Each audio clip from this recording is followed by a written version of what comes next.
Hello दोस्तों, नमस्कार। स्वागत है आपका हमारे यूट्यूब चैनल ऑनलाइन स्टडी पर। एक एसएससी जीडी की परीक्षाओं में जो लगातार क्वेश्चन पढ़ रहे हैं, पूछे जा रहे हैं, तो उसी कड़ी में आज ये दूसरा वीडियो।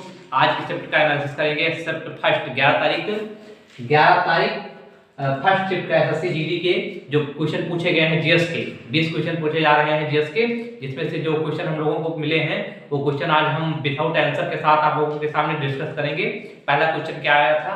पहला क्वेश्चन पूछा गया था कि गुजरात नववर्ष को किस नाम से जाना जाता है। ठीक है, तो गुजरात नववर्ष को किस नाम से जाना जाता है? गुजरात नववर्ष को बेस्टू पर्व, ठीक है, बेस्टू पर्व किस नाम से जानते हैं? बेस्टू पर्व से गुजरात नववर्ष को बेस्टू पर्व के नाम से जानते हैं। उसके बाद दूसरा क्वेश्चन कौन सा आया था? कैल्शियम कार्बोनेट का फार्मूला क्या होता है? ठीक है, तो कैल्शियम कार्बोनेट का फार्मूला आप लोग जानते ही होंगे, क्या है? CaCO3। CaCO3 ये कैल्शियम कार्बोनेट का फार्मूला। उसके बाद तीसरा क्वेश्चन एक आया था कि फीफा वर्ल्ड कप 2022 कहाँ हुआ है। तो आप लोग शायद इस क्वेश्चन को जानते ही होंगे। फीफा वर्ल्ड कप 2022 कहाँ हुआ है? कतर में हुआ है, जिसका विजेता कौन सा देश हुआ है? अर्जेंटीना 2022 फीफा वर्ल्ड कप जो कि कतर में हुआ था, कतर की राजधानी दोहा, वो उसका विजेता हुआ है। ठीक है, उसके बाद चौथा नंबर क्वेश्चन क्या आया था? गांधी इरविन समझौता कब हुआ था? 1931 में।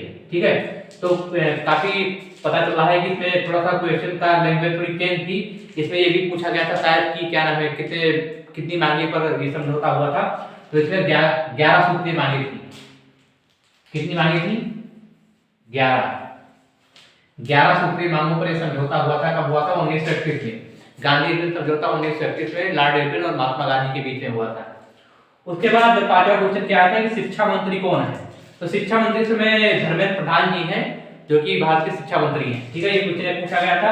उसके बाद एक क्वेश्चन आया था कि मोहन बागान फुटबॉल ग्राउंड कहाँ है। तो आप लोग जानते होंगे कि फुटबॉल के बहुत ही प्रसिद्ध संस्था कौन सी है? मोहन बागान, जो कि काफी पुरानी संस्था है और इसी के नाम पर एक ग्राउंड है, मोहन बागान फुटबॉल ग्राउंड, जो कि कोलकाता में स्थित है। ठीक है, कहाँ है? कोलकाता में। उसके बाद एक क्वेश्चन था कि विटामिन B1 का रासायनिक नाम क्या है। काफी आसान क्वेश्चन आ रहे हैं। विटामिन से पूछा गया था एक सवाल कि विटामिन B1 का रासायनिक नाम क्या है, तो विटामिन B1 का रासायनिक नाम क्या है?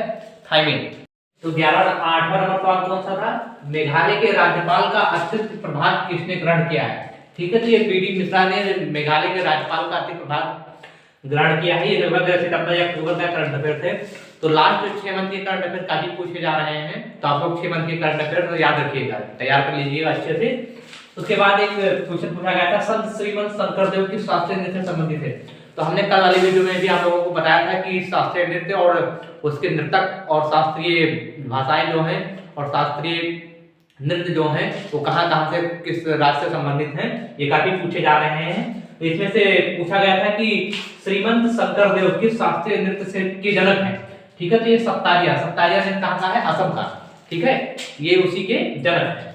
उसके बाद एक सवाल आया था कि मेगा स्मिथ किसके राजदूत थे। तो मेगा स्मिथ सेल्यूकस निकेटर के राजदूत थे।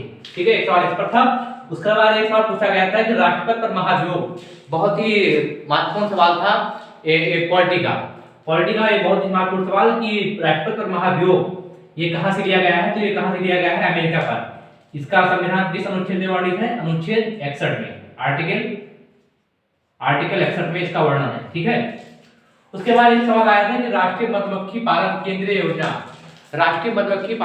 योजना पर एक सवाल आया था। इसकी थोड़ी सी लैंग्वेज सही मिल नहीं पाई है। ठीक है, उसके बाद एक क्वेश्चन किस पर था कि सर्वाधिक लिंगानुपात वाला केंद्र शासित प्रदेश कौन सा है।